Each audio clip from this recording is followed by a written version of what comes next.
Here's my question. Here's my question for you, Goodman. Yeah. Which teams right now do you think have the most on the line as they wait for these players to make their decisions on whether or not they are going to stay in the draft? Well, you think I have Creighton. Creighton would be the one that stands Creighton. out to me with Trey Alexander and Ryan Kalkbrenner and Arthur Kaluma, who I don't think will be back. And that, before we get into all this, just so we know, and I'm looking at the list, the list doesn't have as much pop to it anymore, again, because you could put your name in now and withdraw, and a lot of these kids withdraw. So I don't really put much stock into it yet. But I will say a lot of these kids, not a lot, but a good amount, are going to withdraw and enter the portal in 2 weeks. There'll be a few. And those are going to be the big ones. The ones that don't get invited to the combine, because I assume the combine invites are going to go out. Combine's usually like mid-May-ish, a little later, like May 20th. So those combine invites are going to go out right before the deadline here, right before the portal closes. And the portal closes on May 31st, right? No, May 13th. May 13th. I'm sorry, May 13th. The deadline. Portal. Yeah, the deadline to withdraw, I believe, is May 31st. And the combine is what? It's right around that same time. So the invites will go later. Yeah, the invites will go out. It's May 15th through the 21st. So basically, the combine invites are going to go out right before the portal closes, which means if some of these kids don't get a portal invite, don't get a combine invite, but I know I'm confusing everybody here. Don't get a combine invite, but don't want to go back to the school that they were at. They're going to throw their name in the portal at the 11th hour. And I would expect like Arthur Kaluma could be one of those from what I'm hearing. Yeah. So Creighton with the most on the line. The one that I was going to say was UCLA. Yeah, but Tiger's not coming back. He's done. Yeah. But Adeem Bona is declared for the draft. He'll come back. He's got to come back. And Jalen Clark. But you don't know. You don't know that. Jalen Clark, he popped his Achilles. He can't even play at the combine. So how about anything? Why is he even on this list? Why? Jalen Clark? Yes. To go get feedback from NBA teams that watched him. So we can sit with those guys and can talk with those guys. He can interview with those guys. But he's got to come back. Probably. But you don't know that he will.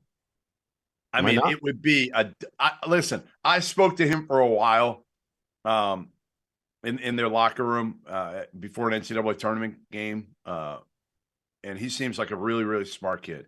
And this would be a really, really bad decision if he were to come out. Okay. So how about Illinois with Terrence Shannon and Coleman Hawkins? Shannon could come back. Both of them could come back. Yeah, that's important because they haven't done a lot of like heavy lifting in the portal. Like they did a year ago when they got Terrence Shannon and got Matthew Meyer. They got Quincy Guerrier. They got the kid from Southern Illinois, Marcus Domask, kid from Utah Valley. I don't know much about, to be honest.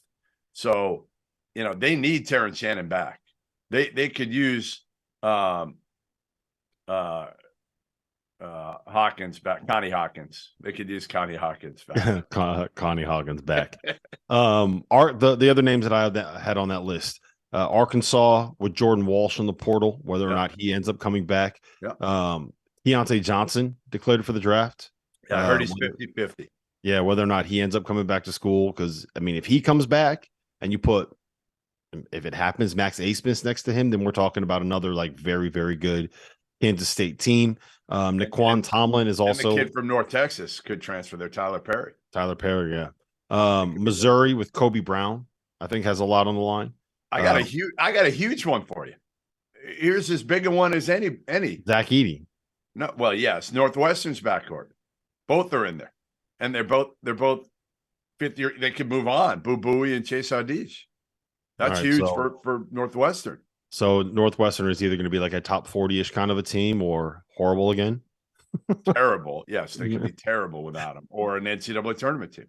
You really know how to bring up the teams that will move the needle, Goodman. If there's one thing I know about Northwestern is that anytime we talk about Northwestern, the viewership and the listens on the show skyrockets. You got to give the people what they want, right? I'm looking at other ones. Yeah, Zach Edey, obviously, and that could go either way. I think, and I've said this multiple times, not based on information. I just think he'll come back. I think they're going to find a way to really get him paid NIL wise, and I think he'll come back. I agree. The other one I had listed, Flagler for Baylor. Yes, that's where I was about to go. Adam Flagler and Jalen Bridges are both big one. Have both declared, especially since they lost LJ Cryer. Baylor really, really needs him back.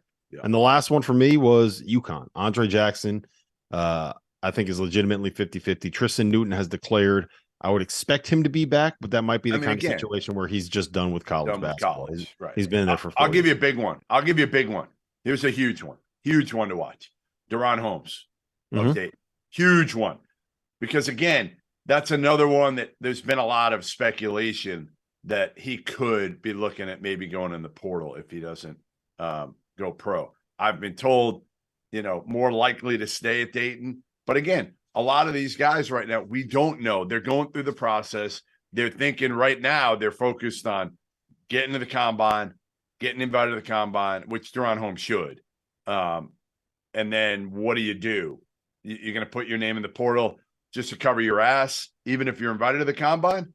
Some kids might. And so I think you're going to get a bunch of guys that are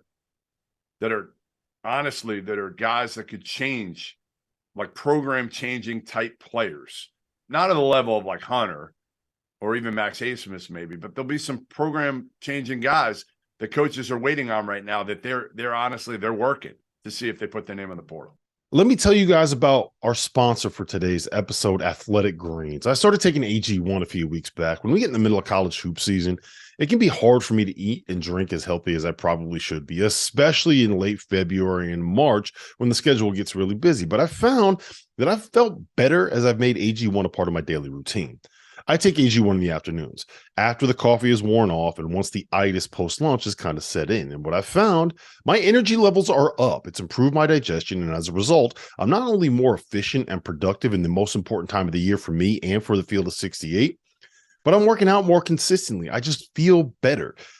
AG1 is so much more than just a greens powder. It's comprehensive health and the power of habit in one. Covering my nutritional basis for the day literally could not be easier, which is why I trust Athletic Greens. I just mix one small scoop of the AG1 formula with water, and I drink it every single afternoon. Done. Just like that. I also like that it only costs $3 a day. The price is right. If a comprehensive solution is what you need for your supplement routine, then Athletic Greens is the answer. They are giving you a free 1-year supply of vitamin D and 5 free travel packs with your first purchase. Free! Just go to athleticgreens.com/field68. That's athleticgreens.com/field68. The link is in the description below. Check it out. Support the Field of 68 and feel better about yourself.